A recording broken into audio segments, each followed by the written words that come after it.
It was 5:14 in the morning when I woke up. That's how it is when you get old. Sleep is like something stolen from you that you can never get back. Today is my 74th birthday. I got out of bed as quietly as I could, afraid of waking someone, even though I'm the only person in this house. My husband, Walter, has been gone for 20 years, and my son, Kevin, got married and moved out a decade ago. This old 800-square-foot house is so quiet, you can hear the dust settle. In the kitchen, I made myself a simple bowl of soup for my birthday. As the water boiled, my heart rose and fell with the bubbles. I remember when Kevin was little, every year on my birthday, he'd use his allowance to buy me a small cake. He'd stick crooked candles in it and sing happy birthday in his tiny voice. Life was so hard back then. His father had just passed away, and the survivors' benefits from the mill were pitifully small. I worked 2 jobs to raise him. But whenever I saw his smiling face, none of the hardships seemed to matter. Once the soup was ready, I carried the bowl into the living room and stopped in front of the old wooden dresser. In the top drawer was an old photo album. I wiped my hands and carefully took it out. The plastic film over the photos had yellowed, but the pictures inside were still clear.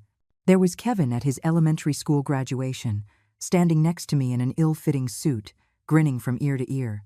In middle school, he won 3rd place in a math competition and shyly held up the certificate for me to take a picture.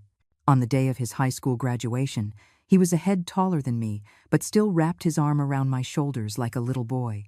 I gently caressed the photos, my fingertips leaving faint smudges on the glass frames. We were so happy then. He said he would get into a good college, find a good job, and give me a good life. He did it too.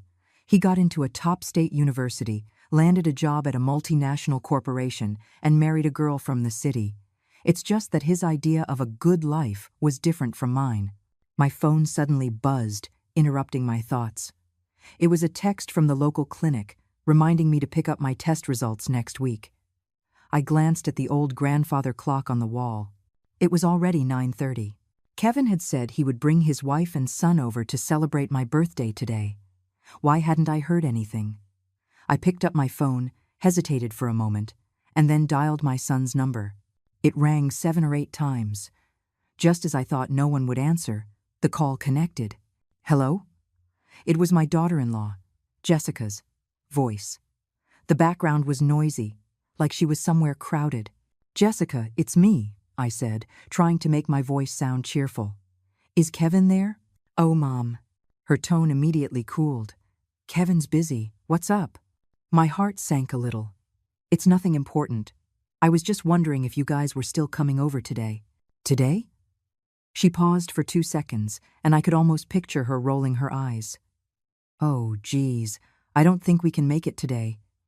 We have something really important going on over here. It's Jessica's dad's birthday, and the whole family is at a restaurant. I was stunned. Jessica's dad?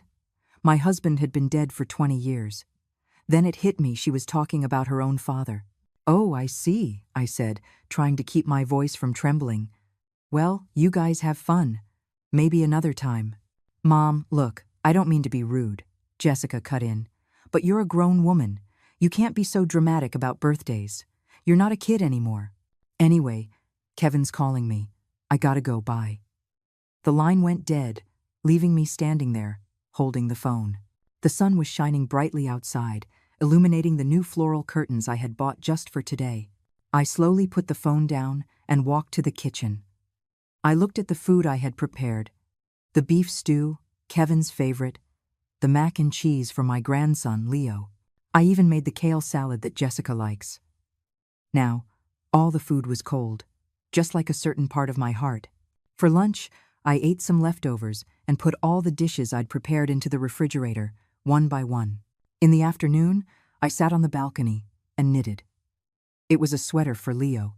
The last time he was here, he said he wanted a hand-knitted sweater like one of his classmates had. I was knitting it carefully, with tight, neat stitches. I was worried it wouldn't be fashionable enough, so I even went online to look up patterns that young people like these days. At 7 in the evening, my phone buzzed.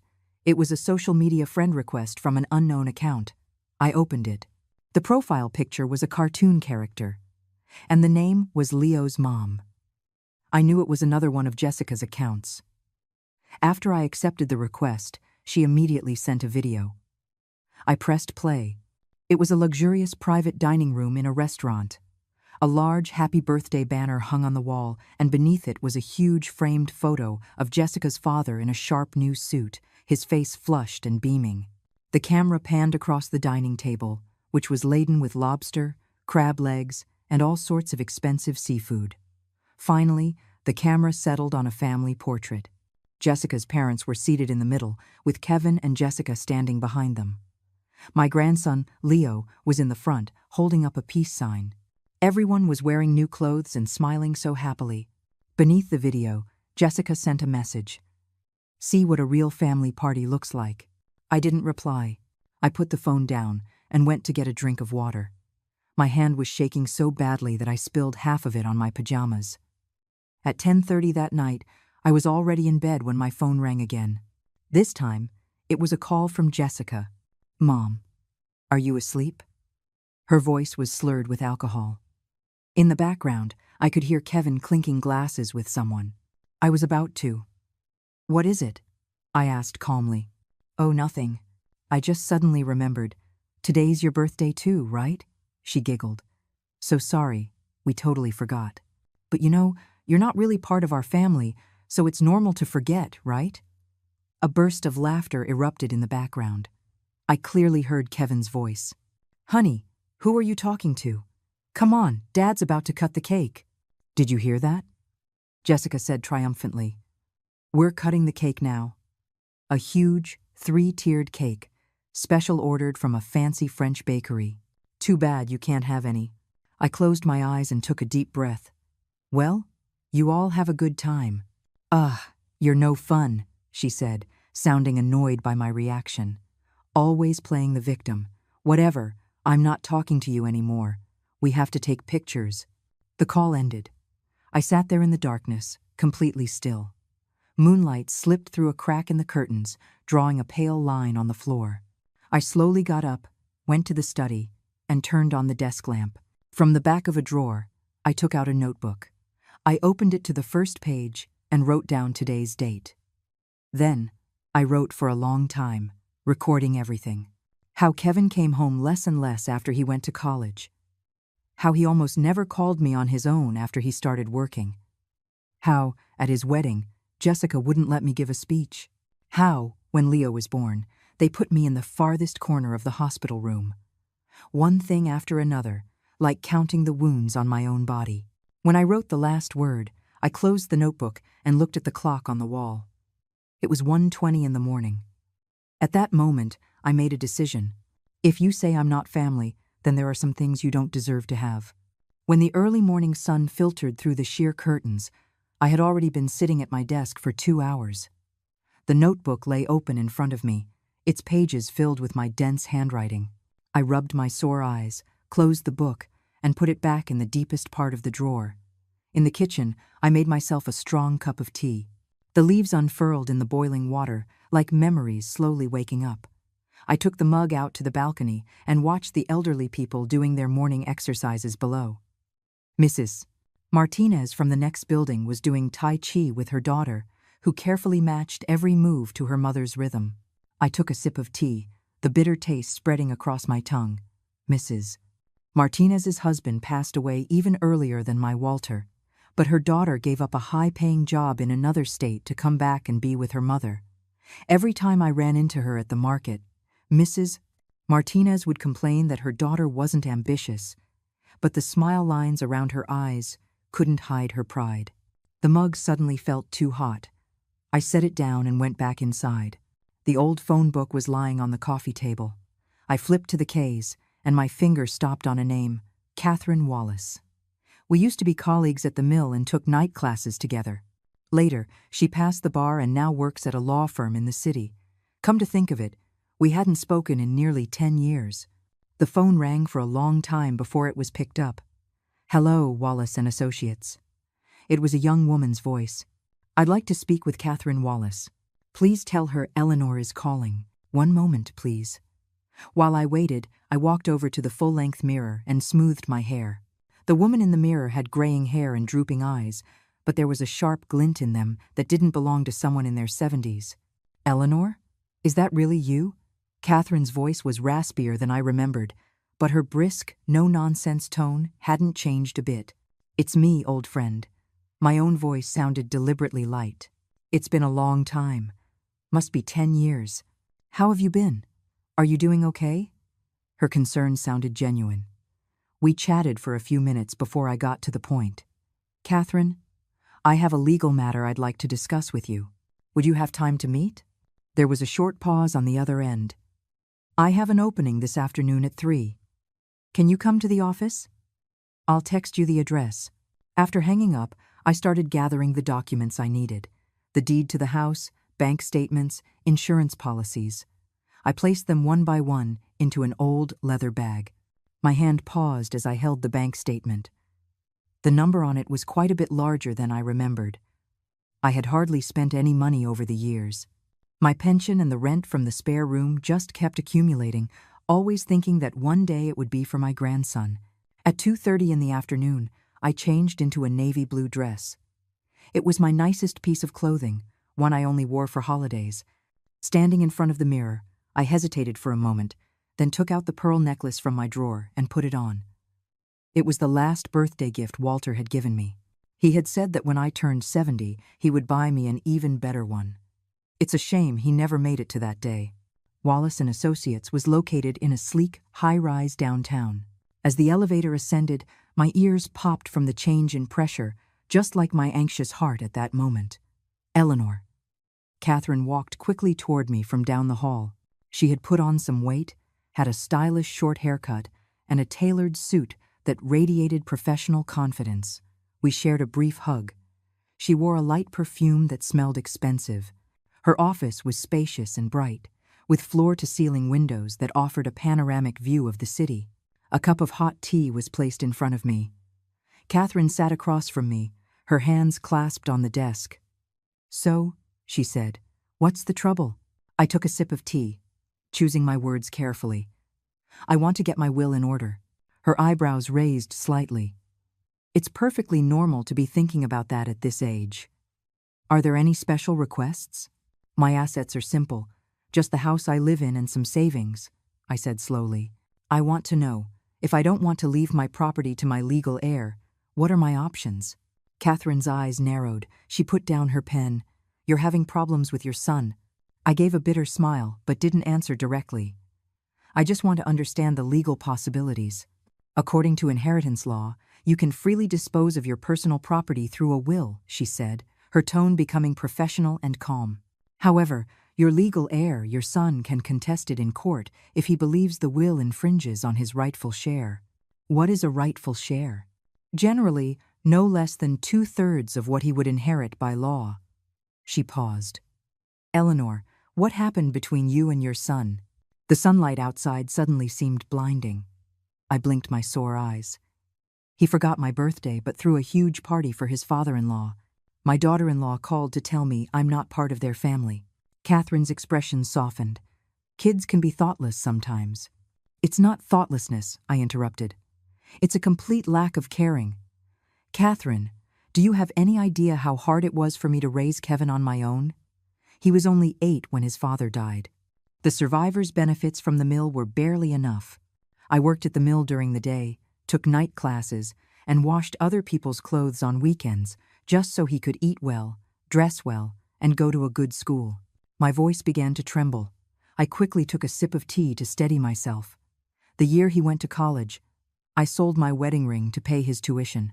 Now he makes 6 figures a year, but he can't even remember my birthday." Catherine was silent for a long time. Finally, she sighed. "If you've really decided not to leave him your assets, you could consider donating them to a charity. Or you could set up a family trust with specific conditions he has to meet to receive the funds. Is there any way to make sure he gets absolutely nothing?"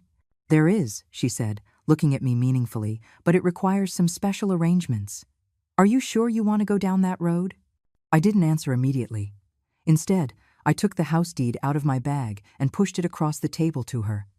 "How much is this house worth right now?" She gave it a rough estimate. "An 800-square-foot house in a great school district in this older part of town. At least 300,000. And your savings? Around $120,000. Catherine let out a low whistle. Well, look at you, a secret millionaire. She paused. Are you really willing to not leave a single penny of that to your son? Willing? I laughed, a sound sharper than I intended. I was willing to give him my life, but he's not willing to give me a shred of his attention. Our conversation lasted until early evening. Catherine gave me several options and advised me to go home and think them over carefully.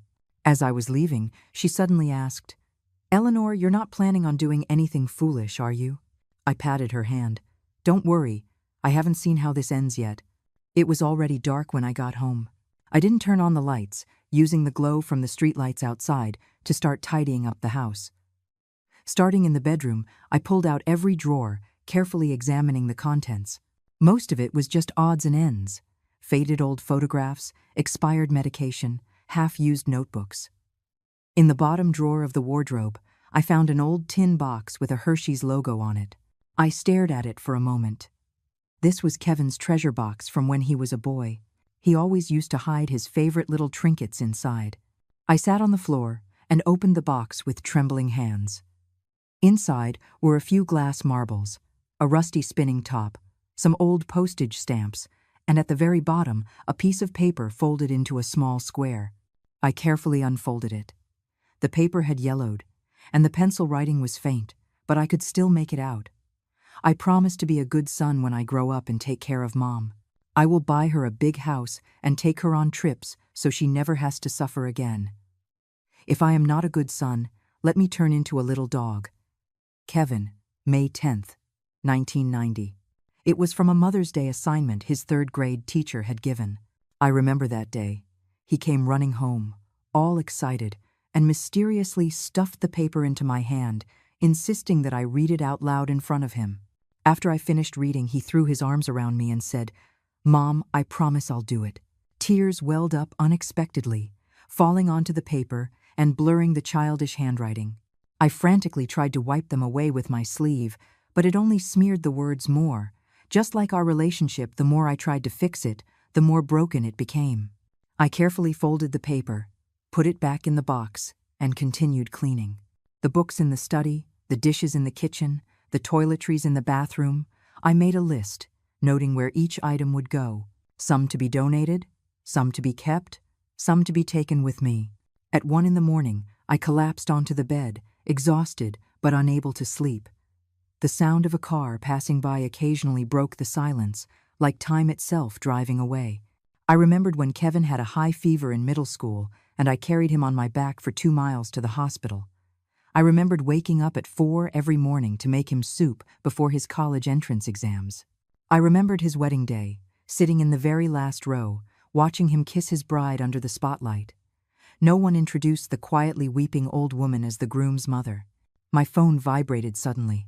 It was a text from the local community center, reminding me that a staff member would be visiting tomorrow morning for a senior wellness check. I replied, received, then turned off the phone and lay in the darkness with my eyes open until dawn.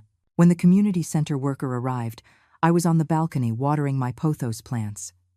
The doorbell rang 3 times before I heard it, and I nearly tripped over my slippers rushing to open the door. Hi, Mrs. Eleanor? I'm Chloe from the Community Service Center. A young woman in her 20s stood at the door, her hair in a ponytail, carrying a backpack. Her smile was as bright as the Sunday. Sorry to bother you. I'm just here for a routine visit. I let her in and poured her a cup of tea. Chloe took a tablet and some forms out of her bag and began asking about my living situation while taking notes. The questions were standard: health condition, daily activities, any difficulties. Mrs. Eleanor, does your son visit you often? She asked suddenly. My fingers paused on my teacup. He's busy with work. He doesn't come back often. But with technology being so convenient now, you must talk on the phone every day, at least, Chloe said, her eyes bright with the righteousness of youth. We talk once a week, I lied. She seemed to sense something but didn't press the issue, instead asking about my health. I told her that apart from some joint pain, I was in good health. That's great, she said with a smile. Our community's senior center has just opened new classes. We have calligraphy, painting, and even a choir. Are you interested? I was about to refuse, but then something occurred to me. Do you have any legal lectures? We do. Once a month. The next one is, she checked her notes, next Wednesday at 2 in the afternoon. It's about protecting the rights of senior citizens. I'll think about it, I said. Before leaving, Chloe gave me a business card. My number is on here. It's on 24 hours a day. Call me anytime if you need anything. After closing the door, I leaned against it and let out a long sigh. That girl was too sharp. I almost let my guard down. I went back to the study to continue my massive decluttering project. At 3 in the afternoon, I called a real estate agent's office. The agent who answered was a young man with a booming voice. When he heard I wanted to get my house appraised, he was incredibly enthusiastic and scheduled a visit for the next morning. After hanging up, I stood in the middle of the living room, looking around. This house was part of the subsidized housing from the old mill. After Walter passed, the company took care of us and gave us this unit, the one in the best location. 2 bedrooms, 1 living room, with windows facing north and south. It was old, but it got great light. Kevin grew up here, from elementary school through high school. The walls used to be covered with his awards. After he went to college, I couldn't bring myself to tear them down, not until the wallpaper turned yellow and started to peel. The next day, the agent, Mike, arrived right on time.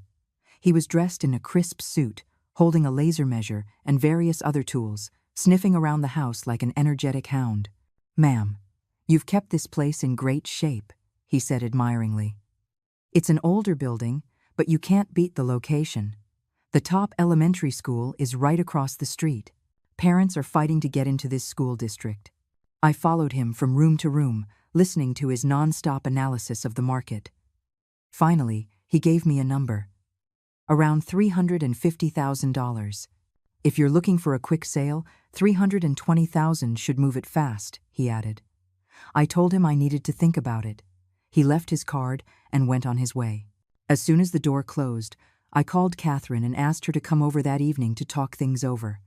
At 7 that night, Catherine arrived with a bag of fruit. We had a simple dinner, then sat in the living room to discuss business. "You've really decided to sell the house?" she asked seriously. I nodded. "The sooner, the better." "Then where will you live?" "I've looked into it. There's a nice assisted living facility out in the suburbs. It's $5,000 a month, and the environment is very nice," I said calmly. "Besides, this house is too big for me anyway." Catherine sighed. "Eleanor, tell me honestly, what are you planning?" I stood up, went to the study, and brought back the old tin box. I handed her the yellowed promise note. After reading it, she looked at me with a complicated expression. "I want to test him," I said. "If I were really in trouble, what would he do?" "How do you plan to test him?" "Tomorrow, I'm going to pretend I've fallen and hurt myself, and then I'll call him." My voice was unnaturally calm. "We'll see how he reacts." Catherine took my hand. "Don't be too hard on yourself." "There's nothing left that can hurt me more," I said with a bitter smile. The next morning at 10 o'clock, I put my plan into action. First, I moved the coffee table aside and placed a soft cushion on the floor. Then, I slowly lay down. Taking a deep breath, I dialed my son's number. "Mom?" He sounded surprised. The background was noisy, like he was at the office. "Kevin." I made my voice sound weak. I fell. It hurts so much. I don't think I can get up." "What? What happened?" he said, his voice rising. "Where did you fall? Is it serious?" "The living room. I was trying to get some water. To my leg. It really hurts." "Stay there. I'm on my way." He hung up. I lay on the cushion, staring at a crack in the ceiling. The crack looked like an upside-down tree, its branches spreading out in all directions. 20 minutes later, I heard a key in the lock. Thank goodness I hadn't changed it yet. "Mom?" Kevin rushed in, his suit impeccable but his tie crooked. When he saw me on the floor, he hurried over and knelt down. "How are you? Can you move?" "Help me up," I said, holding out my hand. He helped me to the sofa, his expression concerned but his eyes darting around. "Should we go to the hospital?" "Let me just rest for a minute," I said, rubbing my knee. "I think I just twisted it." How could you be so careless? He pulled out his phone and checked the time. I have a really important meeting this afternoon. My heart sank. You go on to work. I'll be fine. Are you sure you don't need to go to the hospital? He asked again, visibly relieved. I'm sure. You go. He stood up and straightened his tie. Okay, I'm heading out then. Call me if you need anything. He walked to the door, then turned back. Oh, by the way, Jessica said she'd bring Leo to see you this weekend. The door closed. I sat on the sofa, motionless. The result of this test was even crueler than I had imagined. He couldn't even wait for me to pretend to feel better before he rushed to leave. I slowly walked back to the bedroom, took out my notebook, and recorded the day's results. That weekend, Jessica did indeed bring my grandson. To my surprise, Kevin came along too. They brought a bag of fruit. As soon as Leo walked in, he started whining for an iPad. Grandma's house doesn't have an iPad, I said. This place sucks. It doesn't even have an iPad. The 10-year-old boy pouted, his face full of disdain. Jessica laughed awkwardly. Mom, he's just a kid, don't mind him. I poured them tea and asked Kevin about work. He answered distractedly, his eyes glued to his phone. Jessica, meanwhile, was looking all around the room, her gaze sweeping over the furniture and appliances as if she were appraising their value. Mom, this house must be worth a lot of money now, right? She finally got to the point. I'm not sure. It's an old house, I said dismissively, but it's right across from that top elementary school. A house in this school district is a hot commodity, she said, her eyes lighting up.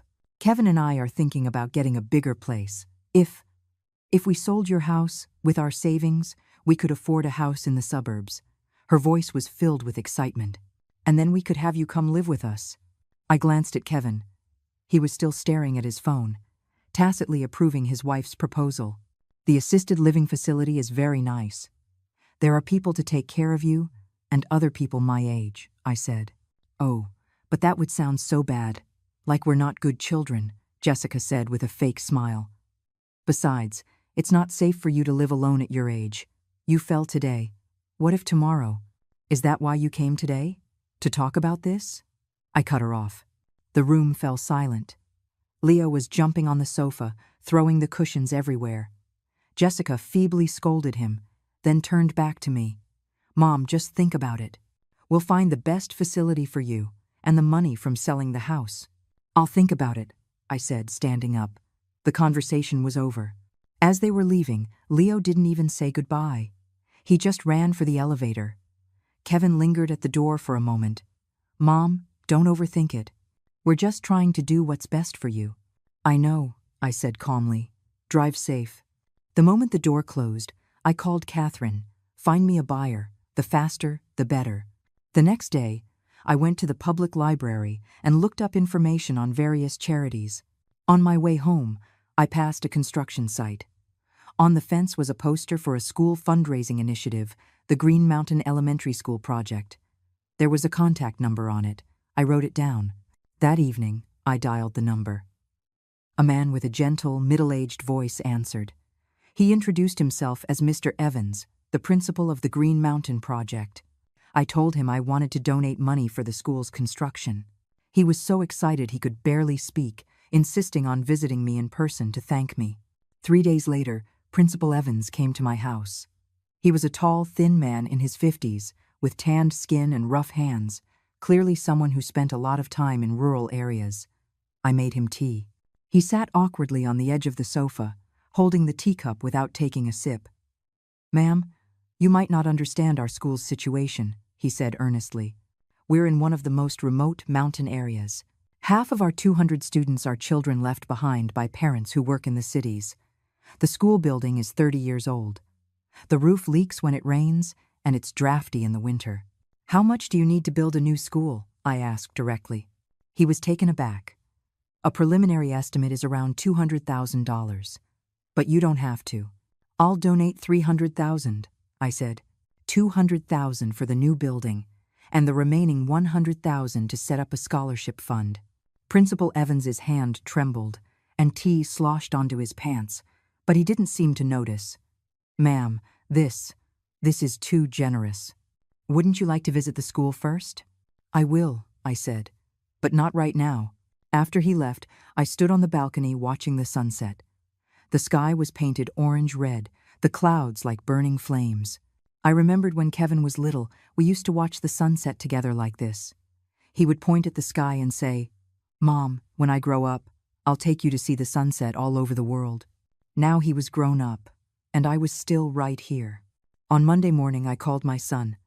"Mom," he said, his voice tinged with surprise, probably because I rarely called him. "Kevin, I've been thinking, and I've decided to draw up a will."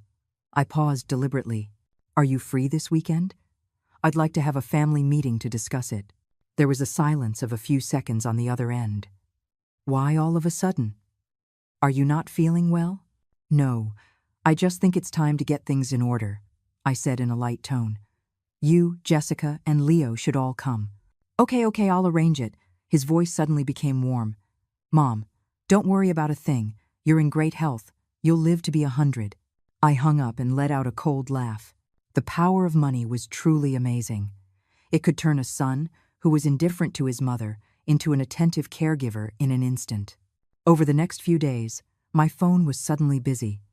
Jessica called almost every day to check on me, even offering to take me shopping for new clothes. Kevin, for the first time in ages, sent good morning texts every day and said he wanted to buy me a new smartphone. On Friday evening, the doorbell rang. I opened it to find Jessica and Leo standing there, their hands full of shopping bags. "Mom, we came to see you," she said, beaming. "Leo, say hi to Grandma."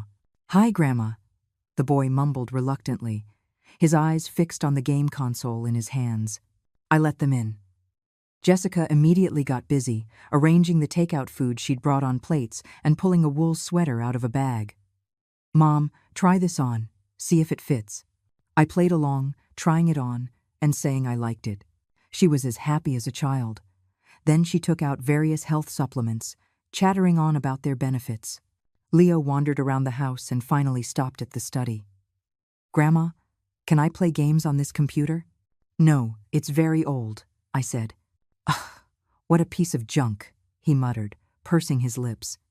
"Dad said he's going to buy you a new one. You should throw this old thing out." Jessica awkwardly scolded her son. "How can you talk to your grandma like that?" Then she turned to me.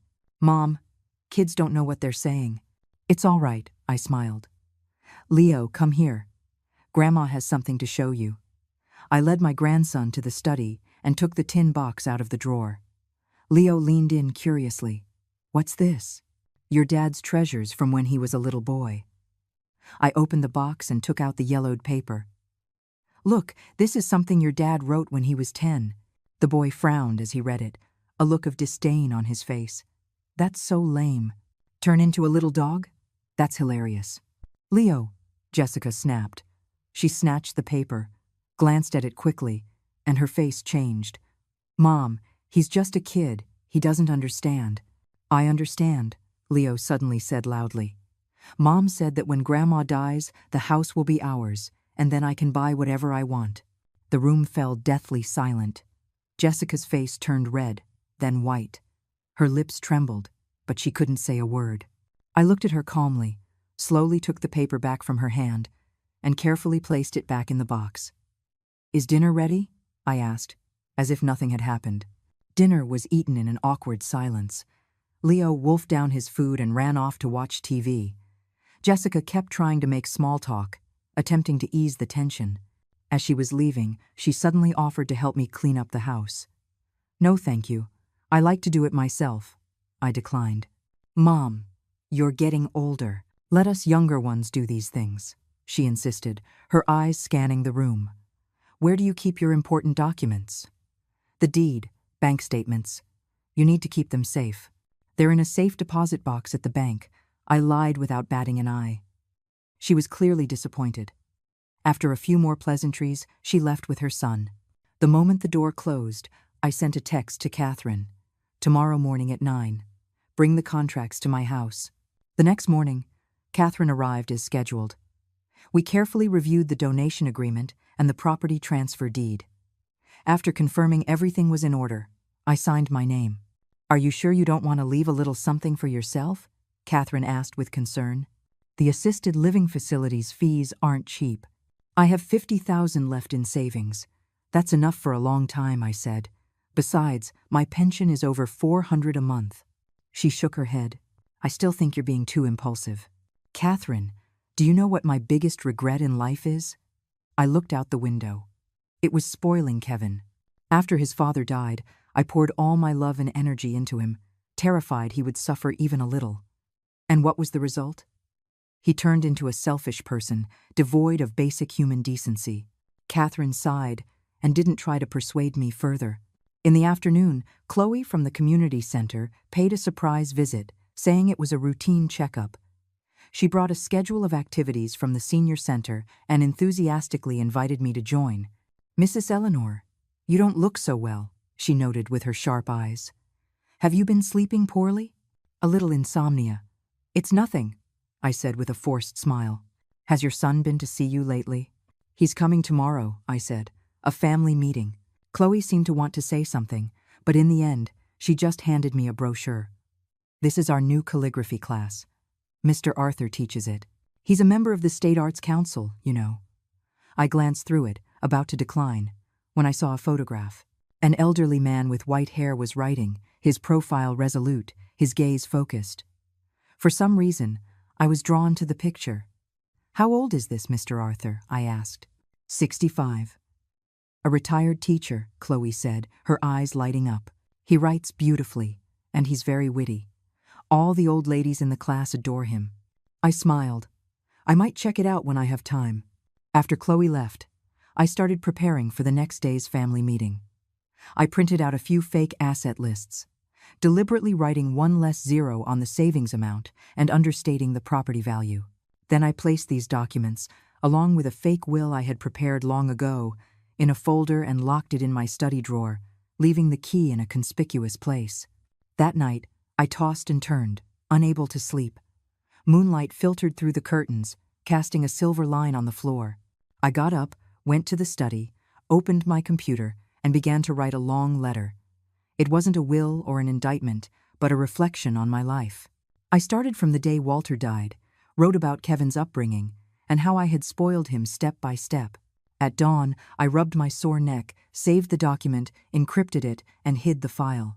Then, I took a shower, changed into clean clothes, and prepared to face the carefully orchestrated family meeting. The doorbell rang at exactly 10 in the morning. I took a deep breath, composed my expression, and went to open the door. To my surprise, besides my son's family, there was an unexpected guest, Jessica's father. The same man who had just celebrated his birthday at a 5-star hotel. Dad insisted on coming along. Jessica explained in a low voice, an awkward smile on her face. Her father swaggered in, looked around, and clicked his tongue twice. Nice place. A bit old, though. I suppressed my annoyance and invited them to sit down. As soon as he entered, Leo started clamoring to play on the computer. I pointed to the study, and he immediately dashed in. Kevin looked a little uncomfortable, his gaze shifting, while Jessica was unusually enthusiastic, busying herself with pouring tea as soon as she sat down. So, I hear you're writing a will, Jessica's father said, getting straight to the point. If you ask me, it's about time. At your age, you could go at any moment, and then think of all the paperwork. Dad! Jessica shot him a look, then turned to me. Mom, don't mind him. My dad's just very direct. It's fine, I said calmly. Since everyone is here, I'll be direct too. I got up and went to the study to get the folder, deliberately leaving the drawer unlocked. When I returned, I saw Jessica's eyes following the folder in my hands, a greedy light shining in them. This is a list of my assets and a draft of my will, I said, placing the folder on the coffee table. You can take a look. 3 pairs of hands reached for the documents at the same time, like hungry beasts pouncing on their prey. They flipped through the pages eagerly. I watched them with a cold detachment, noticing Kevin's frown when he saw the savings amount, Jessica's disappointed expression at the property valuation, and her father's dismissive pout. Mom, you only have $12,000 in savings? Kevin couldn't help but ask. Yes, medical bills have been expensive these years, I said without changing my expression. And the house is only valued at $200,000? Jessica's voice rose. A similar unit across the street just sold for $300,000. That one was renovated. This old house isn't worth as much, I said flatly. Jessica's father suddenly interjected. There's a problem with this will. Why are you donating all the savings to some children's foundation? Leaving the house to Kevin is right, but you should add Jessica's and Leo's names. This is my will. I have the right to decide, I said calmly but firmly. The room fell silent. Leo ran out of the study, shouting, Grandma's computer is so lame it can't even install any games. Be quiet! Jessica snapped at her son, a rare occurrence. She then turned to me, forcing a smile. Mom, don't be hasty. We can discuss this further. There's nothing to discuss. I stood up. You've seen the documents. I'm going to the notary's office next week. Kevin suddenly grabbed my hand.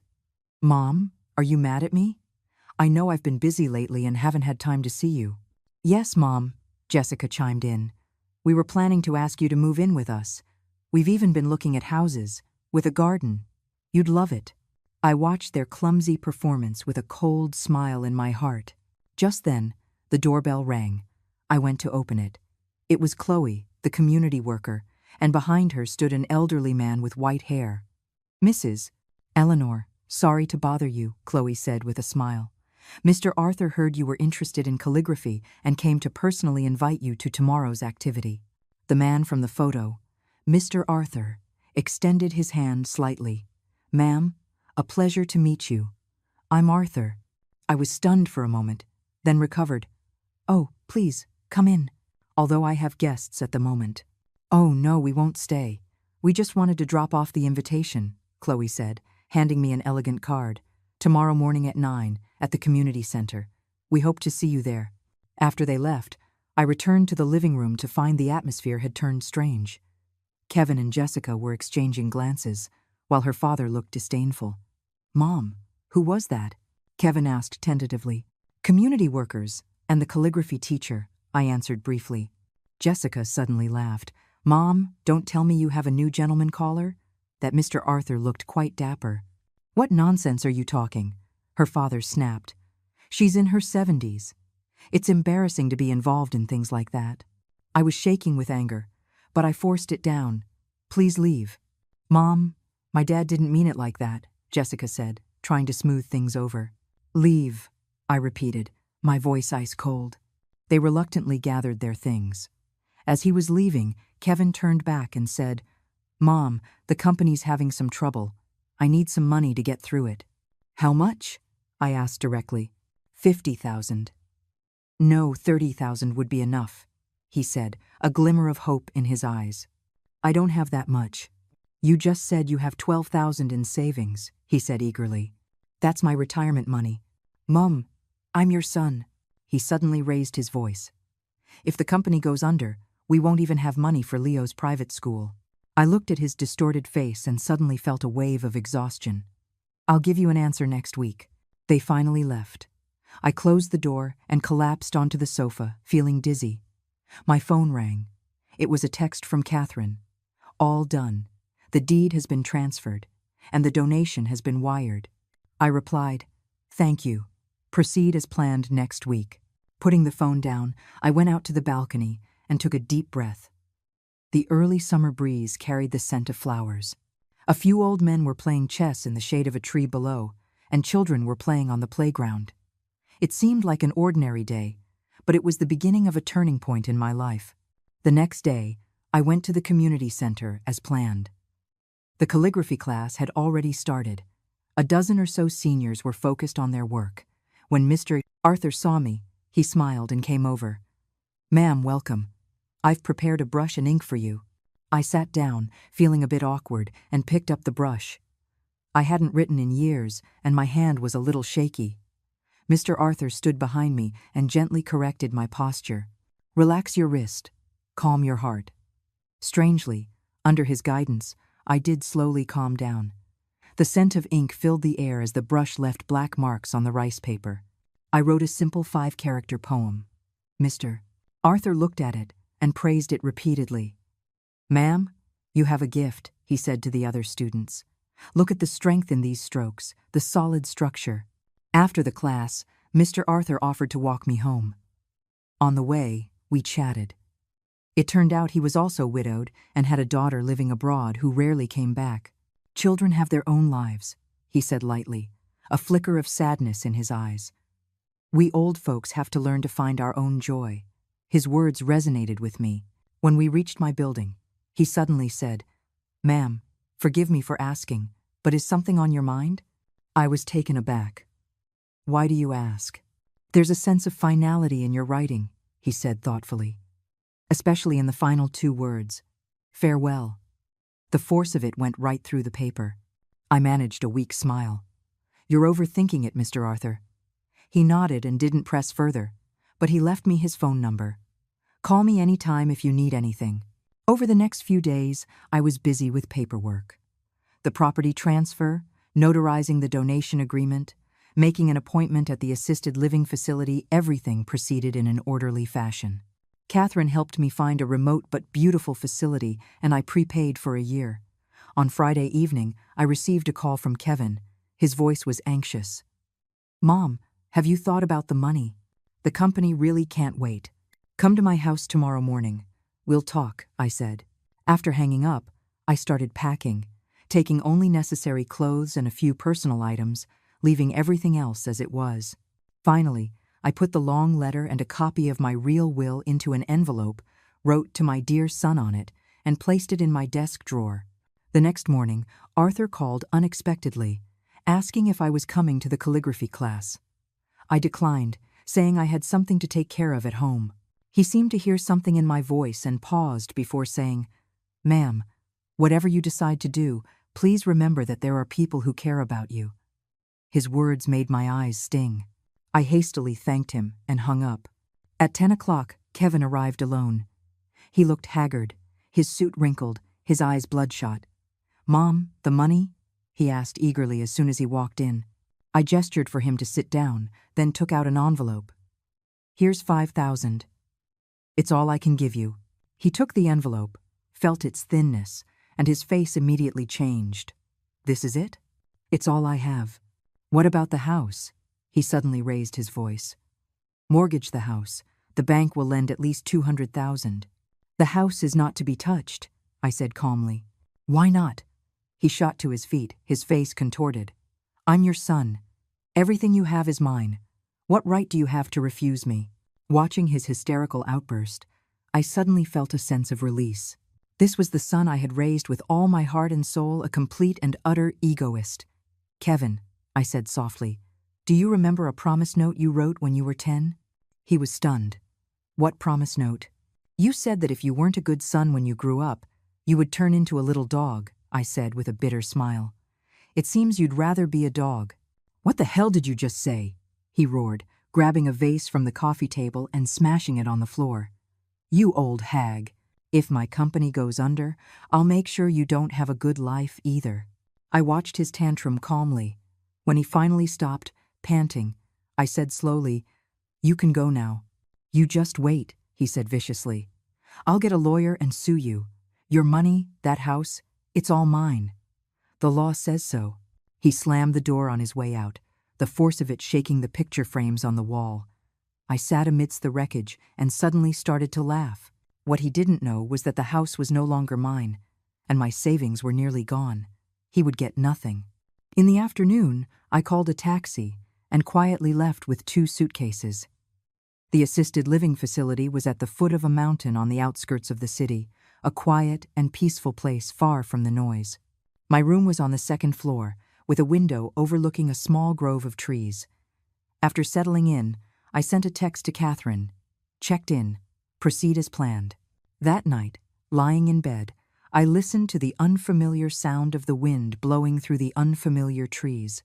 I suddenly remembered what Arthur had said. "Whatever you decide to do, please remember that there are people who care about you." In the darkness, I took out my phone, hesitated for a moment, and then dialed his number. The mornings at the assisted living facility came exceptionally early.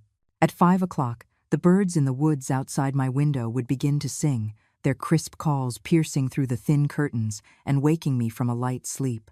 I slowly sat up, rubbing my sore lower back. The bed here was firmer than the one at home, and after 3 days, I still wasn't used to it. After washing up, I made a cup of tea and sat on the small balcony to watch the sunrise. The mountain mist slowly rose, shrouding the distant treetops in a thin veil. Such a view should have been calming, but a dull ache in my chest had persisted for a week. I took out my phone and looked at the text Chloe had sent yesterday. "Mrs. Eleanor, your test results are in. A few indicators are abnormal. The doctor recommends a follow-up as soon as possible." Below it was the number for Dr. Evans at the community clinic. I hesitated for a moment, then dialed the number. Dr.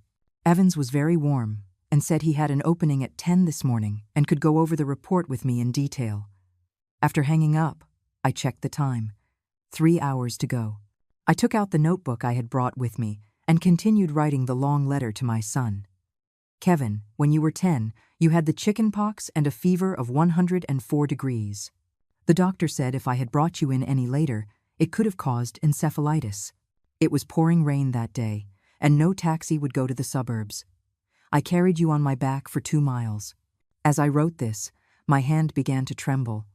Not because the memory was painful, but because my right hand suddenly wouldn't cooperate. I tried to make a fist, but my fingers wouldn't close completely. This had been happening more frequently lately. At first, it was just occasional numbness, but now, sometimes my whole hand felt like it didn't belong to me. At 9:30, I called a taxi to the community clinic. Dr. Evans was a man in his early 40s, with gold-rimmed glasses and a gentle way of speaking, but his eyes were sharp. He carefully reviewed my test report, his brow furrowing deeper and deeper. "Mrs. Eleanor," he said, pushing his glasses up, "your white blood cell count is abnormally high, and your liver function indicators are not optimistic. I recommend you go to a major hospital for a more detailed examination." "What could it be specifically?" I asked directly. He hesitated. "It's hard to say. We need more tests to be sure. I've already contacted Professor Davis at City General Hospital for you. You can go directly to the internal medicine department to see him tomorrow at 9 in the morning." Leaving the clinic, I didn't go straight back to the facility. Instead, I went to a nearby park. It was late spring, and the flowers were in full bloom. A few elderly people were playing with their grandchildren, their laughter filling the air. I sat on a bench, watching them, and was suddenly reminded of when I used to bring Kevin here as a child. He was so small then, always calling Mommy, Mommy, now. My phone rang, interrupting my thoughts. It was an unknown number.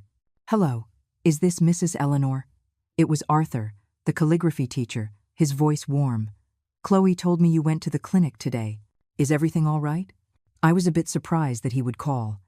"It's nothing, just a routine checkup. You didn't come to class today. Everyone missed you."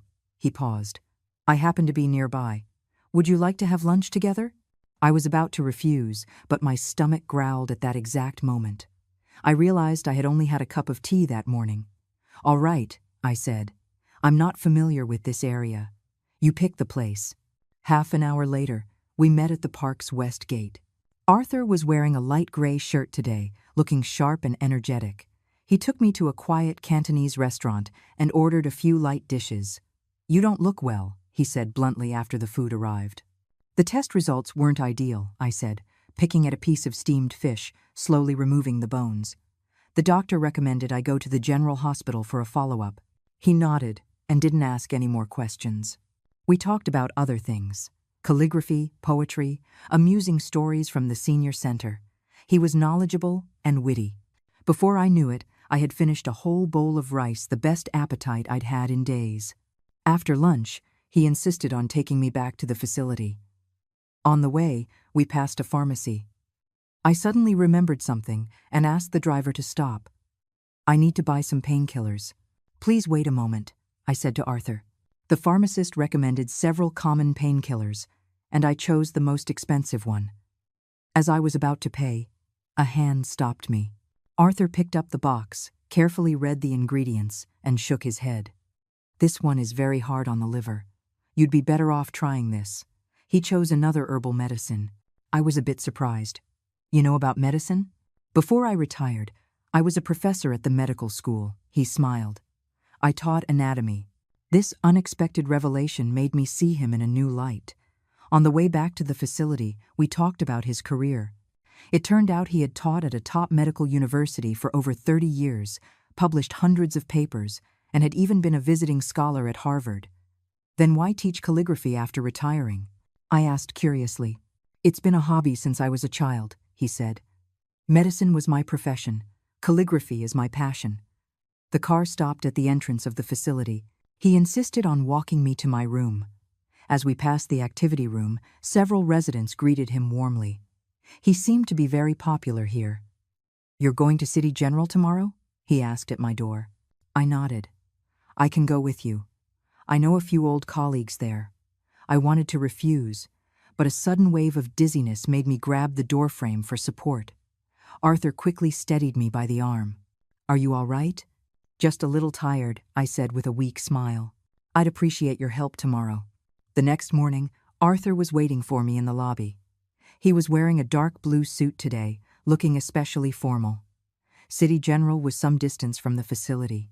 In the car, he told me he had already made the arrangements, so we wouldn't have to wait. "You really don't have to do all this," I said, feeling indebted. "It's no trouble at all," he said lightly. When we arrived at the hospital, we were indeed led directly to Professor Davis's office. A series of tests took up the entire morning. Professor Davis told us to come back at 3 in the afternoon for the results. "Let's get some lunch," Arthur suggested.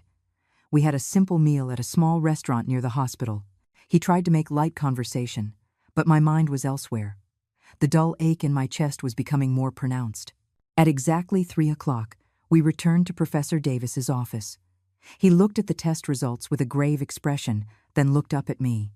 "Ma'am, the situation is not optimistic." "Just tell me straight," I said calmly. "Late-stage liver cancer. It has already spread to the lungs." He pushed a CT scan across the desk, pointing to the shadows on it. "Here and here. These are all tumors." I stared at the black and white images. They suddenly looked like a series of mocking, grimacing faces, taunting my very existence. "How long do I have?" I heard myself ask, my voice surprisingly steady. "With aggressive treatment, maybe a year. Without treatment, 3 to 6 months." Professor Davis hesitated. "Considering your age and physical condition, I would recommend palliative care, focusing on managing the pain." Arthur's hand rested gently on my shoulder, warm and firm. The car ride back to the facility was silent. The sun was setting, casting a golden glow on my hands through the car window. They were already covered in age spots, the skin loose like wrinkled paper. I suddenly realized that these hands would never be smooth and young again. "Ma'am," Arthur started to say. "Call me Eleanor," I said. "Thank you for being with me today." "Eleanor," he corrected himself. "Is there anything I can do to help?" I looked at the fleeting scenery outside the window. "Keep this a secret, especially from Chloe." He nodded, then asked a question that surprised me. "Does your son know?" "I don't have a son," I said calmly. He wisely didn't press the issue. By the time the car stopped at the facility, it was already dark. He insisted on walking me to my room and even went to the cafeteria to get me a container of hot porridge. "Eat something," he said, placing it on the small table. "I'll come see you tomorrow." After he left, I sat on the edge of the bed, staring at the porridge for a long time. The steam slowly dissipated, and a thin film formed on the surface, just like my life, slowly cooling and congealing. I took out my phone and called Catherine. "Catherine, I don't have much time," I said directly. "Late-stage liver cancer. 6 months at most." There was a silence of a few seconds on the other end. "Should I inform Kevin?" "No," I said, my voice firm. "Speed things up. I'm afraid I won't make it. The donation paperwork is complete. The elementary school is holding a groundbreaking ceremony next week. They've invited you to attend." "I'll be there," I said. "One more thing. Find me a reliable lawyer. I need to make sure Kevin can't undo these donations." After hanging up, I opened my laptop and continued writing the long letter. This time, I wrote quickly, as if racing against death itself. Halfway through, a sharp pain radiated from my chest to my back. I curled up in bed, cold sweat soaking my pajamas. I fumbled for the painkillers Arthur had recommended. Half an hour later, the pain slowly subsided. The next morning, the doorbell rang. I thought it was the meal service, but when I opened the door, it was Arthur, holding a thermal container. "Morning," he smiled. "I made a medicinal porridge. It's good for the liver." I let him in. He expertly set out a bowl and spoon and took out several bottles from his bag. "I prepared these herbal remedies last night. They have fewer side effects than Western medicine." "You don't have to do this," I said, at a loss for words. "Call me Arthur," he said, handing me a bowl of porridge. "Eat it while it's hot." The porridge was fragrant, with some herbs I didn't recognize, but it wasn't bitter. He sat on the small sofa, watching me eat every bite. "How are you feeling today?" he asked. "Much better," I told a small lie. He nodded, then took a stack of papers from his briefcase. "I looked up some literature. Although your illness is advanced, there are some alternative therapies that can alleviate the symptoms." I looked through the papers, which were covered in dense medical terminology interspersed with his handwritten notes. This man I had only known for a few days was going to such lengths for me. "Why are you helping me?" I couldn't help but ask. He thought for a moment. "My wife passed away 10 years ago. It was also cancer. At the time, there was no one to help her. I was away, teaching abroad." His voice caught. "Seeing you, it reminds me of her." I didn't know what to say, so I just lowered my head and continued to drink the porridge. He got up and adjusted the curtains, letting in more sunlight. For the next few days, Arthur came every day, sometimes with medicinal meals, sometimes just to walk with me.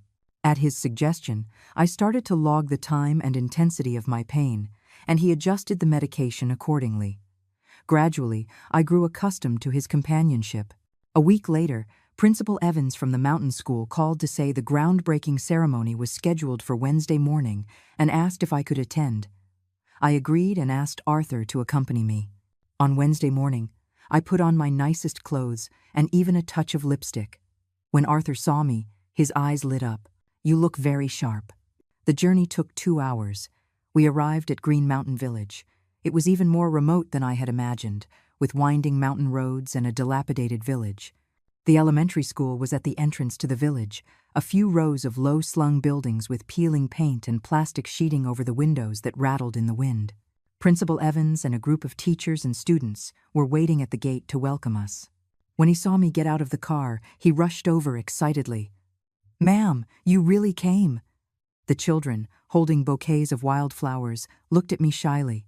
Most of them were wearing ill-fitting, old clothes, some with holes in their shoes, but their eyes were bright with curiosity.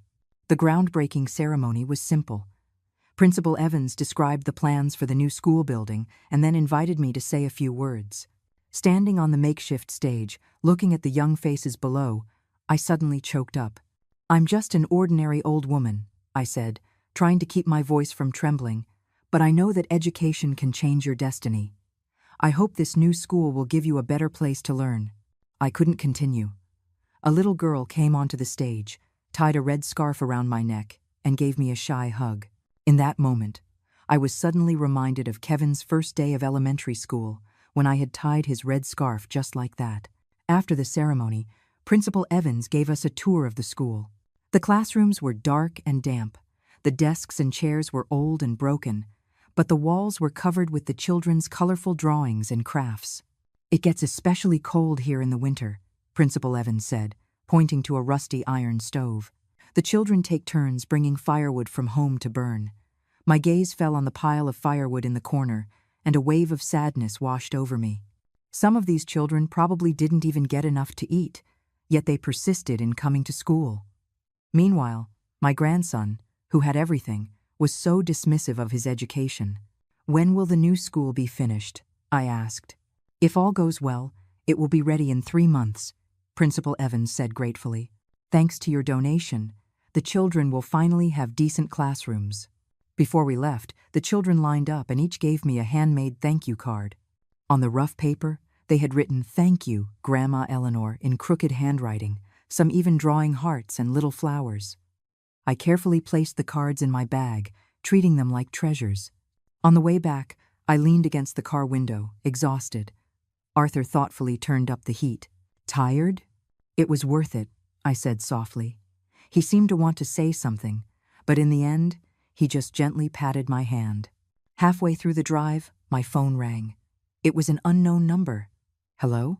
Mom? It was Kevin's voice, furious. Where are you? Why is no one home? My heart tightened. Is something wrong? Of course something's wrong, he practically shouted. I just checked with the county records office. You transferred the house to some stupid elementary school. Are you crazy? That's my house. I took a deep breath. It was my house. I had the right to do what I wanted with it. You just wait. I'm coming to find you right now, he said viciously and hung up. I held the phone, my fingers trembling slightly. Arthur looked over with concern. Need help? No, I said with a weak smile. Just drive. He nodded and didn't ask any more questions, but I noticed the car was going faster. It was late when we got back to the facility. He insisted on walking me to my room and even heated up a cup of milk for me. Call me if you need anything, he said before he left. I live in the teacher's building on the east side. It's very close. I thanked him, closed the door, and immediately called Catherine. She told me that Kevin had already been to see her, threatening to sue to have the donation revoked. Let him sue, I said with a cold laugh. All the documents are notarized. He can't win. Just as I hung up, the doorbell rang again. I thought Arthur had forgotten something, but when I opened the door, it was Kevin, his suit disheveled, his eyes bloodshot. Mom? He pushed the door open and stormed in. What the hell are you trying to do? I backed away, the dull ache in my chest starting up again. I've made myself very clear. Clear about what? He roared, spittle flying from his mouth. Giving away hundreds of thousands of dollars to strangers while your own son is having a financial crisis. Do you know my company is about to go bankrupt? Do you know Leo might have to change schools? I looked at him calmly, at his hysterical face, and he suddenly seemed like a complete stranger. This was the son I had raised with such hardship, a man who cared only about money. Kevin, I said, walking to my desk and taking out the notebook that documented his various cruelties. Look at this. He took it suspiciously, flipped through a few pages, and his face grew darker and darker. You've been writing all this down? Since you started college, I said calmly. Every time you disappointed me, I wrote it down. At first, it was to remind myself not to be too demanding.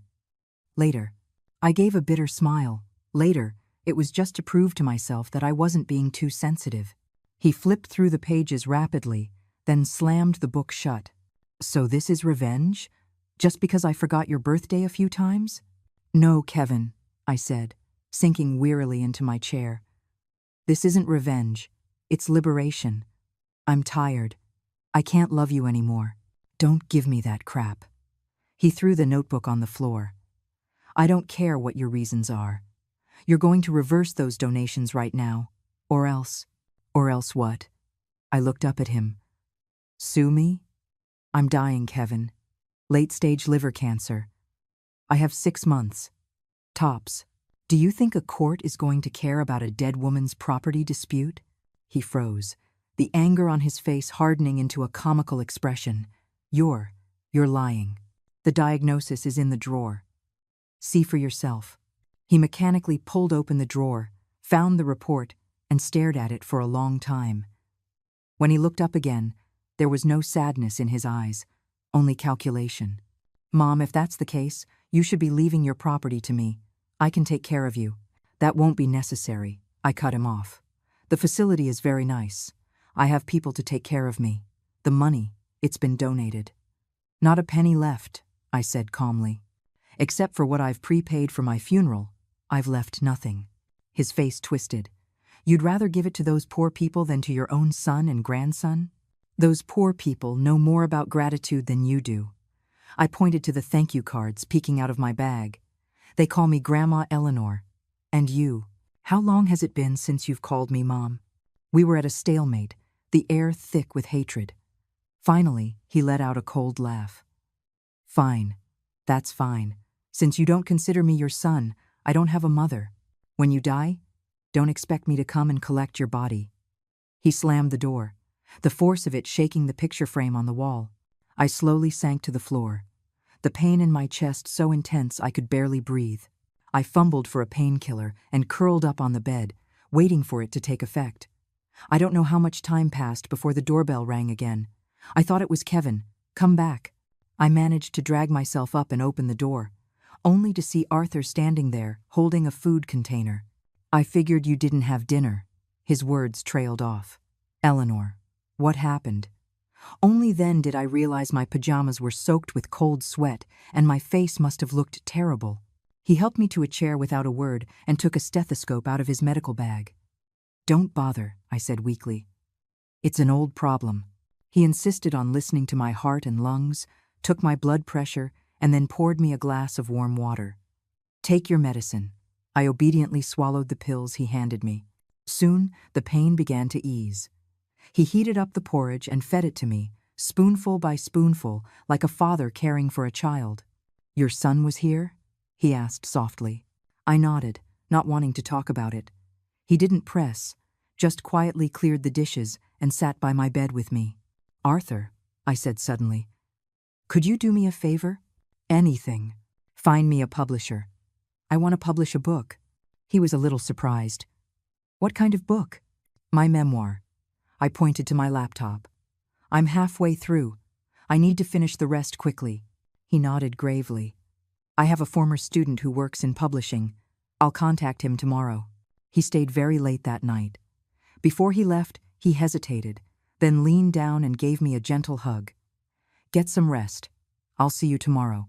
The hug was warm and restrained, but it made my eyes well up. How long had it been since someone had held me like that? After Walter died, I had never felt such warmth again.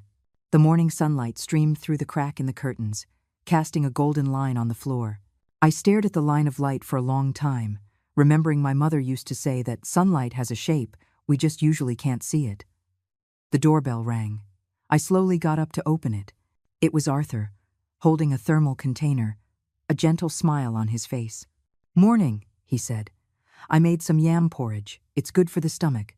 I let him in. He expertly set out a bowl and spoon and took a small bottle out of his bag.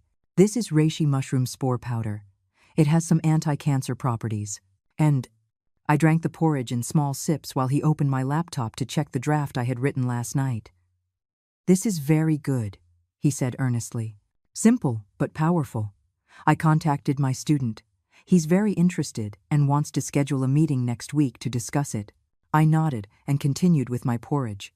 My appetite had been getting worse these days, but the medicinal meals Arthur brought always helped me eat a little more. How are you feeling today? He asked. All right, I said, putting down the bowl. My right hand is just a little numb. He immediately took out his blood pressure cuff, measured my pressure, and checked my pupils. It's probably a side effect of the medication. I'll adjust the formula. Just as he was speaking, the doorbell rang again. Arthur went to open it, and I heard Chloe's cheerful voice. Mr. Arthur. Chloe, Arthur said, a bit surprised. What brings you here? I came to see Mrs. Eleanor. I heard her son was here yesterday. I quickly spoke up. Chloe, come on in. Chloe entered and saw us having breakfast, her eyes wide. Mrs. Eleanor, you and Mr. Arthur. Mr. Arthur is my calligraphy teacher, I said calmly, and also a doctor. He's helping me with my health. Chloe nodded, looking skeptical, then took a folder out of her bag. The community center is updating its senior files. I need you to fill out a few forms. She sat down and began to explain the forms, and I filled them out mechanically. When I got to the emergency contact section, I hesitated. Should I put your son's name here? Chloe asked. No, I said calmly. Put Mr. Arthur's name. Chloe and Arthur both looked up at me at the same time. I pretended not to notice their surprise and continued filling out the other information. After finishing the forms, Chloe hesitated. Mrs. Eleanor, your son came to the community center yesterday looking for you. He seemed very angry. He was looking in the wrong place, I said flatly. Chloe tactfully didn't press the issue, packed up the forms, and prepared to leave. Arthur walked her to the door, and they spoke in low voices for a few moments. What did she ask you? I asked when Arthur came back. Just about your health, he said dismissively. I told her you were doing fine. I smiled, not bothering to call his bluff. Chloe was a smart girl. She must have figured something out. Over the next few days, I devoted all my energy to writing my memoir. Arthur came to see me every day, bringing food and medicine, and sometimes helping me edit the manuscript. At his suggestion, I added some medical details to make the story more compelling. On Thursday afternoon, Catherine paid a surprise visit, her face grave. "Kevin filed a lawsuit," she said directly. "He's asking the court to declare you mentally incompetent and revoke the donations." I let out a cold laugh. "What evidence does he have?" "He found 2 doctors to issue a psychiatric evaluation report," Catherine said with concern. "They're from small clinics, but don't worry." Arthur suddenly interjected. "I'm a retired professor from the medical school, and I'm registered with the Judicial Appraisal Center. I can perform a mental evaluation for Eleanor." Catherine's eyes lit up. "That's wonderful. Professor Arthur's reputation will be more than enough to counteract the testimony of those 2 doctors." They discussed the legal details while I walked to the window and looked out at the woods. Sunlight filtered through the leaves, casting dappled shadows on the ground.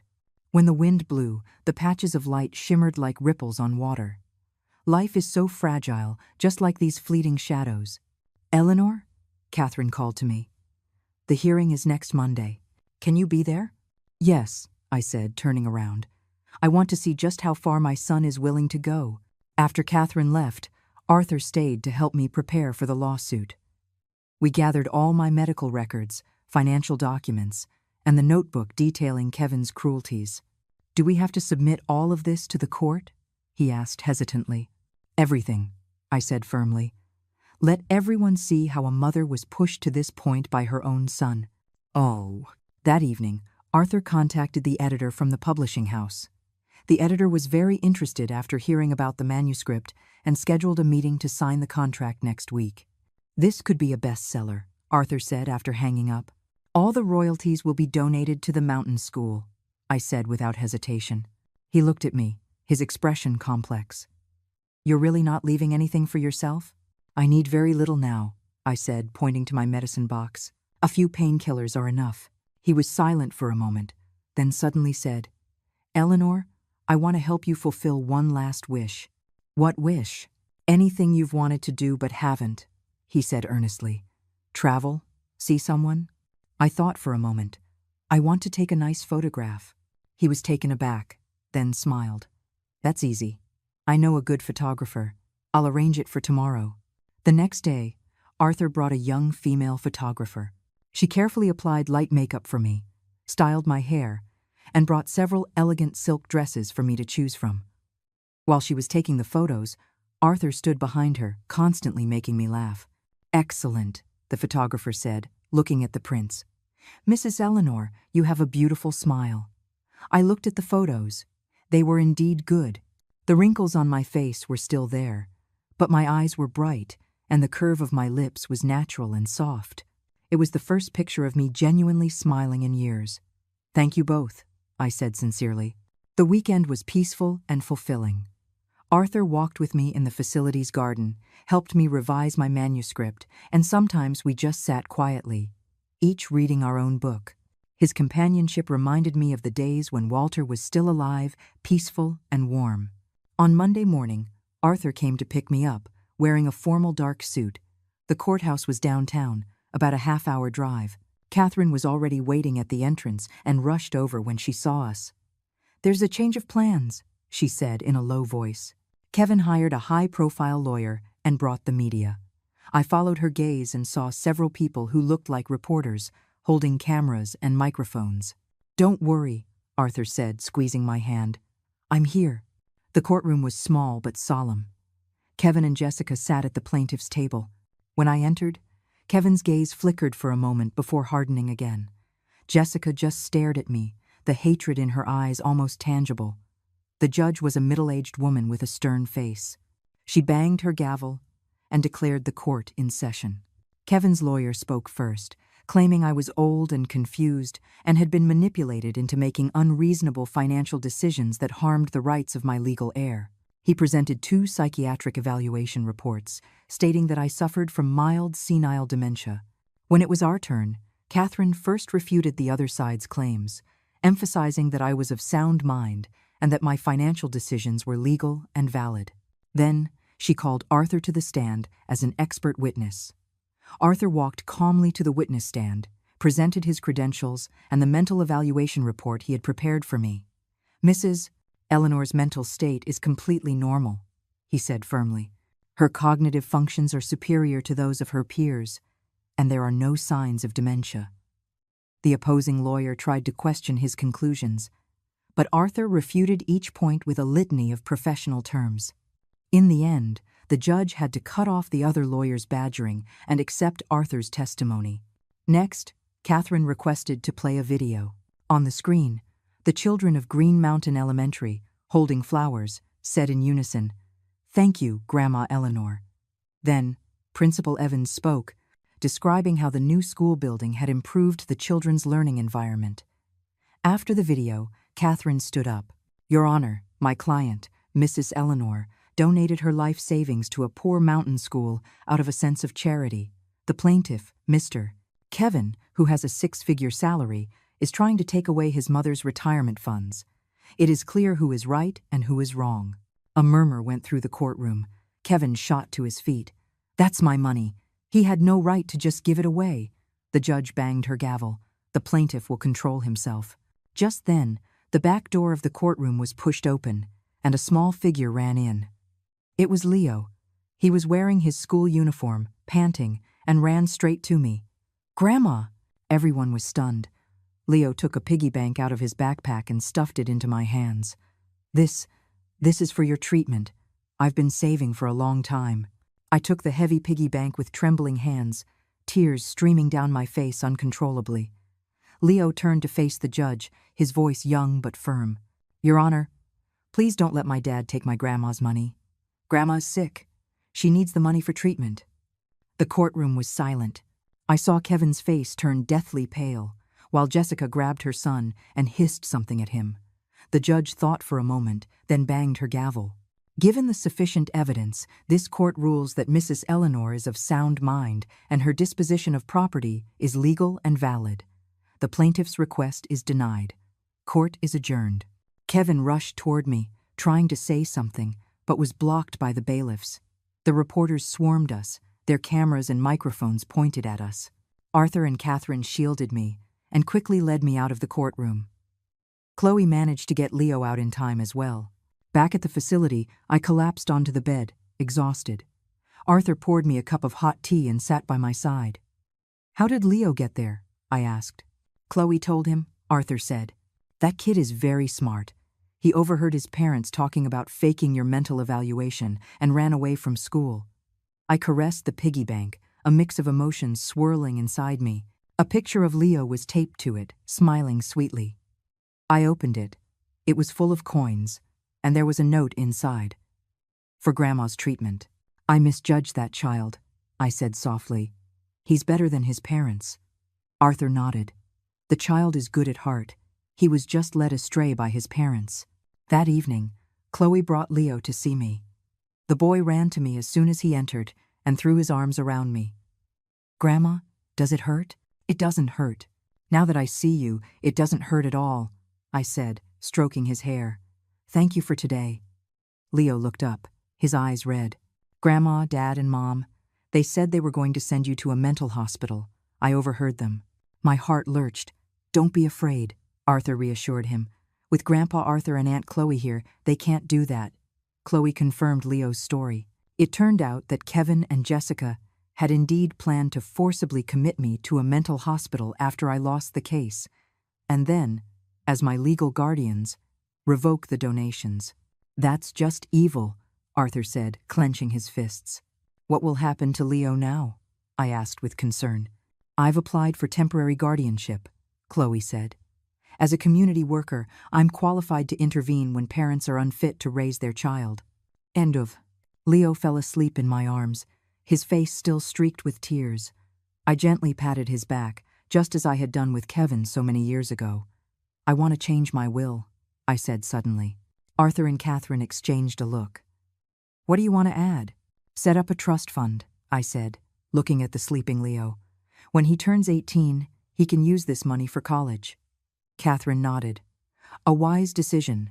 That night, Leo slept on the sofa in my room. Watching his peaceful, sleeping face, I suddenly felt that perhaps my life still had some meaning. At least I could help this child walk a better path. 3 days after the trial ended, my condition suddenly worsened. In the middle of the night, a sharp pain woke me from my sleep. Cold sweat instantly soaked my pajamas. I fumbled for my painkillers but found that my right hand was completely unresponsive. I managed to dial Arthur's number with my left hand, but after saying just one word, "Help," I lost consciousness. When I woke up again, I was in the hospital. A white ceiling, the smell of disinfectant, and an IV needle in my arm. Arthur was sitting by my bed, his eyes bloodshot, clearly having been up all night. "You're awake," he said, leaning in immediately. "How do you feel?" "Pain," I said weakly. He adjusted the IV drip, adding a painkiller. "It'll be better in a moment." Only then did I notice there were other people in the room. Chloe and Leo were sitting in a corner. Leo's eyes were red, as if he had been crying. "Grandma?" he cried, running over as soon as he saw me awake. "Please don't die." I managed a weak smile. "Grandma's fine." Chloe came over and stroked Leo's head. "Mrs. Eleanor, the doctor says you need to be hospitalized for a few days for observation. Leo will stay with me. Don't worry." I nodded gratefully. Arthur told me I had been unconscious for over 10 hours. My liver function was severely compromised, and I needed systematic treatment. "How much longer?" I asked softly. He was silent for a moment. "A few weeks, maybe a month." Surprisingly, I felt no fear, only a sense of relief. The suffering was finally coming to an end. All the grudges and resentments would dissipate with my passing. "I want to see Kevin," I said suddenly. Arthur frowned. "Are you sure?" "One last time." He sighed and went out to make a call. Chloe took Leo to the cafeteria, leaving me alone with the beeping machines. Half an hour later, Arthur returned, his expression grim. "He refuses to come. He said he doesn't have time to play along with his drama queen mother." I closed my eyes as a single tear rolled down my cheek. Was this how it was going to end? Dying alone in a hospital, with my only son unwilling to even see me one last time. "Eleanor," Arthur said, taking my hand. "I'm here." I opened my eyes and saw his resolute gaze. Suddenly, I didn't feel so alone. In the afternoon, the doctor came to do his rounds. He said my condition was stable for now but could deteriorate at any moment. Arthur stayed by my side, not leaving even for meals, which Chloe brought in a container. As evening fell, the door to my room was pushed open. I thought it was Leo, but when I looked up, I saw a stranger in a suit. "Mrs. Eleanor?" he asked politely.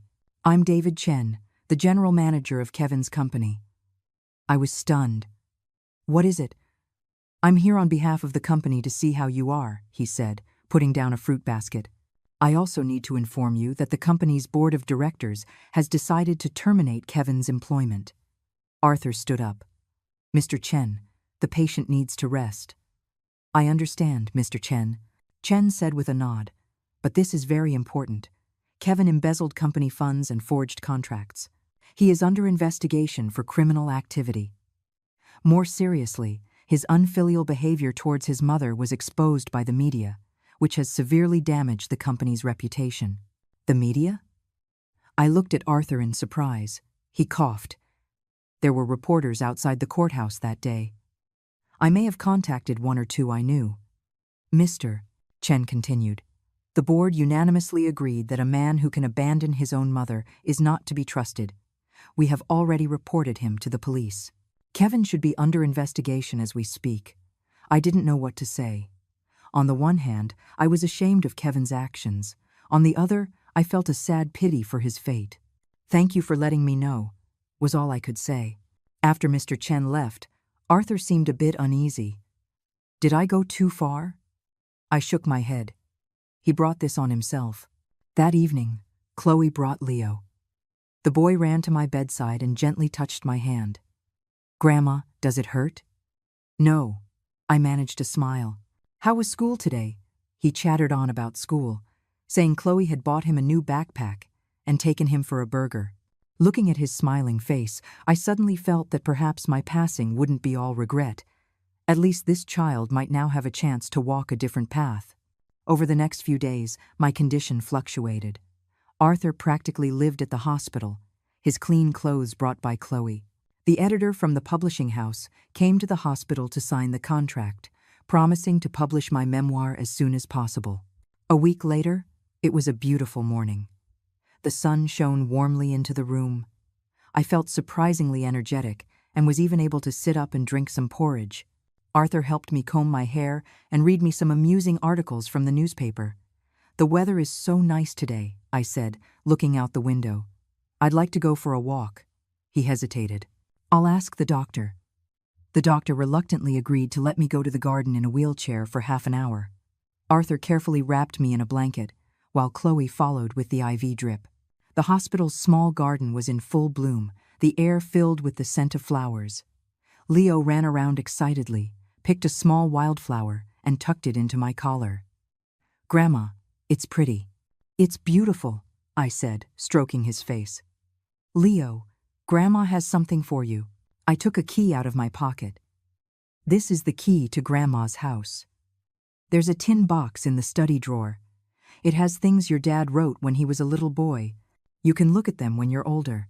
He took the key solemnly, as if accepting a sacred mission. "I'll keep it safe." After returning to my room, I began to feel tired. Arthur helped me lie down and adjusted the IV drip. Chloe took Leo home, saying they would be back tomorrow. "Arthur," I said softly after they left, "could you do me a favor? Anything. After I'm gone, please look after Leo. Don't let him become like his father." He squeezed my hand tightly. "I promise. And my funeral. Keep it simple. Scatter my ashes on the hill behind the Green Mountain Elementary School. I want to watch those children grow up." His eyes reddened. "I'll do as you say." Night fell. The only sound in the room was the beeping of the monitor. Arthur sat by my bed, holding my hand, and softly told me stories of his travels abroad when he was young. I gradually grew sleepy, my eyelids getting heavier and heavier. "Go to sleep," he said gently. "I'm here." I closed my eyes and drifted into darkness. In a daze, I dreamed I was young again. Kevin was just a toddler, laughing and running into my arms. The sun was so warm, the breeze so gentle. Everything was full of hope. Consciousness ebbed and flowed like the tide. Sometimes I could hear the sounds around me, feel the warmth of a hand holding mine. Other times, I was plunged into a boundless darkness where even time ceased to exist. When I became lucid again, the sunlight outside told me it was the next morning. Arthur was still sitting by my bed, but with 2 dark circles under his eyes, clearly from another sleepless night. Chloe and Leo stood at the foot of the bed. Leo's eyes were red, as if he had cried. "Grandma!" Leo cried, rushing over when he saw my eyes open. "You slept for so long." I smiled weakly, trying to lift my hand to touch his head, but my arm felt as heavy as lead. Arthur immediately adjusted the bed, allowing me to sit up slightly. "How do you feel?" he asked softly. "Thirsty." My voice was so hoarse it was barely audible. He helped me wet my lips and dabbed my dry, cracked mouth with a wet cotton swab. His gentle care reminded me of how I had cared for my own mother in her final days. The circle of life. How strange. "Leo," I managed to say, "Grandma has something for you." Chloe took an envelope out of her bag and handed it to me. I gestured for her to give it to Leo. "Don't open it until you're 18. Leo took the envelope solemnly, holding it tightly to his chest. "I'll keep it safe." And I looked at Arthur. He understood immediately. "The memoir has been typeset. It will be on sale next week. The publisher has decided to title it The End of Love. What do you think?" I nodded slightly. The title was fitting. My love had indeed reached its end, but perhaps it would begin again somewhere else. "Mrs. Eleanor." Chloe hesitated. "Kevin wants to see you." I froze, looking at Arthur. He nodded. "He was released on bail last night. He's been waiting downstairs. The police found that most of the embezzled funds were spent by Jessica, so the charges against him were reduced." I closed my eyes. A wave of pain washed over my chest, not physical pain, but the familiar ache of being hurt by someone you love. "Let him come in," I finally said. A few minutes later, the door was gently pushed open. Kevin stood in the doorway, his suit wrinkled, his hair a mess, his eyes bloodshot. He looked 10 years older. "Mom." His voice trembled. I didn't respond, just watched him quietly. The son I had once loved with all my being now stood before me like a stranger. He slowly walked to my bedside and suddenly dropped to his knees. "Mom, I'm sorry." A tear fell to the floor, then another, and another. His shoulders shook violently, like a child who had done something wrong. "I was wrong. I was so wrong," he choked out, his voice thick with sobs. "I was blinded by money. I let Jessica lead me around by the nose. I forgot everything you did for me." I remained silent. Years of hurt could not be erased with a few words of apology, but watching him weep, the ice around my heart cracked just a little. "Leo needs a father," was all I said in the end. He looked up, his face streaked with tears. "Mom, can you forgive me?" I didn't answer his question. Instead, I looked at Leo. "Show your father the promise note." "Oh." Leo took the key out of his pocket. "Dad, Grandma said there's a tin box in the study drawer." Kevin took the key with a trembling hand, then suddenly covered his face and began to cry even louder. He remembered. The tin box, the yellowed paper, the innocent and solemn promise of a 10-year-old boy.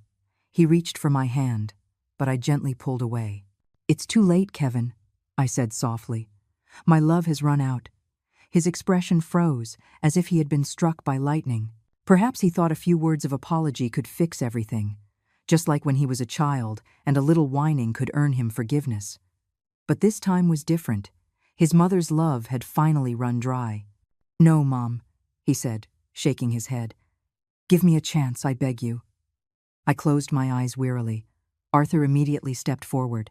"The patient needs to rest. Please leave for now."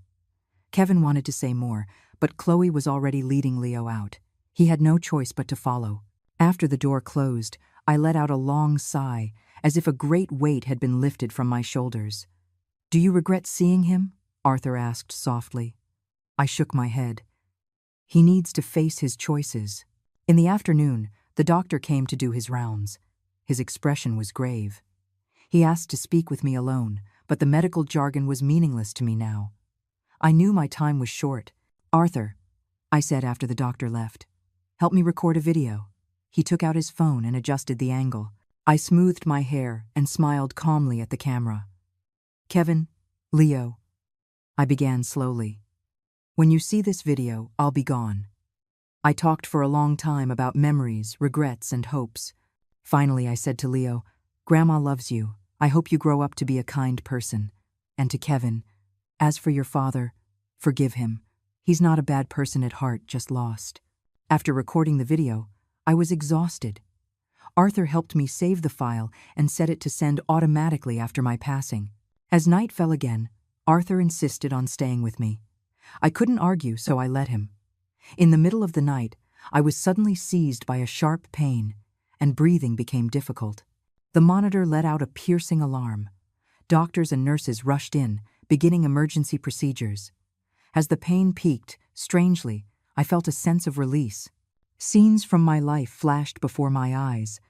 Walter's gentle smile, Kevin learning to walk, the grateful eyes of the mountain children, Leo's innocent laugh, and finally, Arthur's tired but resolute face.